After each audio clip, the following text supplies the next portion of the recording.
I know so many Filipinos talk about how much they hate the Philippines, but I think what they really mean is they hate the leadership and the government. But I find it interesting because when you go abroad, the Philippine community is so close. And foreigners love Filipinos.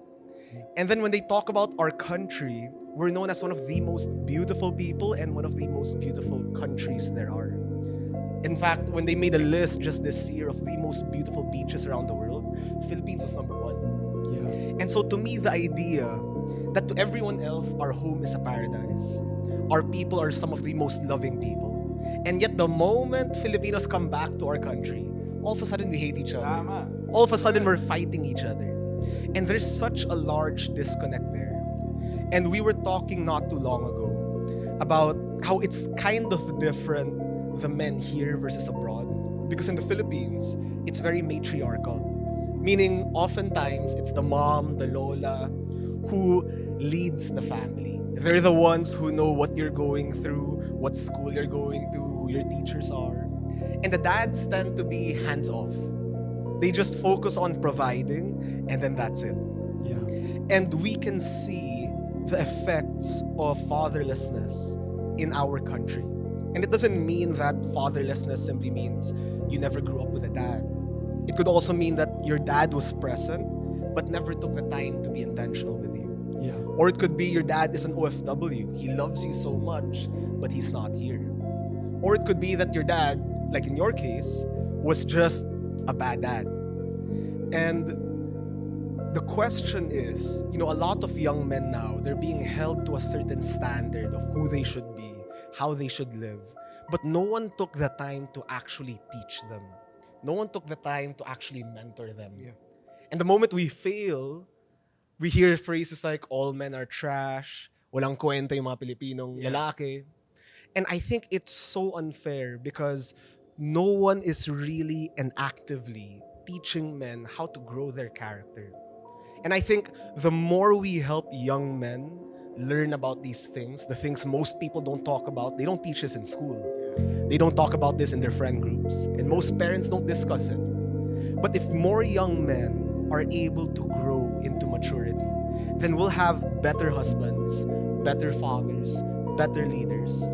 And strong men will produce strong families, and that will produce a strong nation. Yeah. And that's really what we're after. That's right. What's the ano again? I remember this, kalimutan ko lang eh. Pero family is the first, ano yun? Is the first, what's that? Unit of society. Unit of society, yes. So hindi ko kaya dadaling ko sana sa confidence, pero nakalimutan ko. Yeah. But, yeah, so, why do you think, like, going back, what do you think, why do you think this space is very important for Filipino men? Well, I think I believe that men are the foundation of society. It doesn't make us better than women, by the way, but that's how God, I believe, created men to be. He took dust from the ground and created man, and woman came from him. So the foundation is men.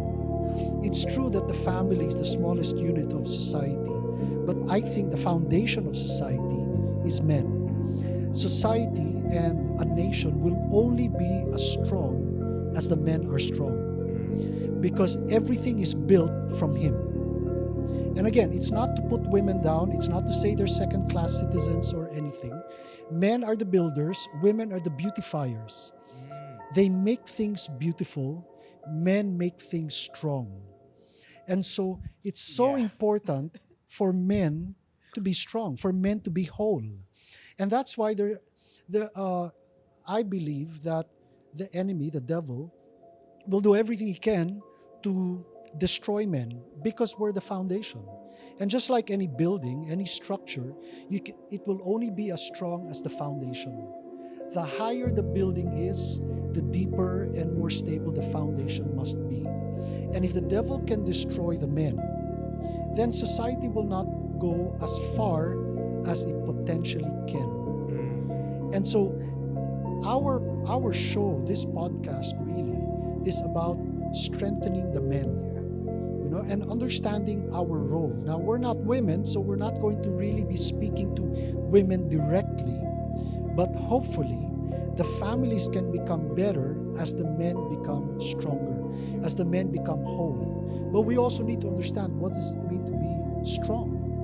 And we're going to be dealing with that, not just in one episode, but as we go along in our program.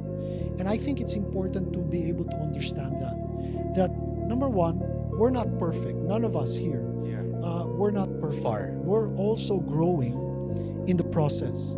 And hopefully, we can journey together. And we'd love to be able to hear from you in the comments and know what your struggles are. Perhaps that could become even an episode that we will discuss in the future. But I guess the pinaka bottom line really is growth. Not perfection, but progress. Let's grow together. Let's heal together. There are many things that we all have to heal from. And the only one perfect is Jesus Christ. You know, and last I heard, none of us are Jesus Christ. So we're all growing, we're all learning together with you, and we'd love for you to journey with us in this. Welcome to No Man Left Behind, a podcast for Filipino men.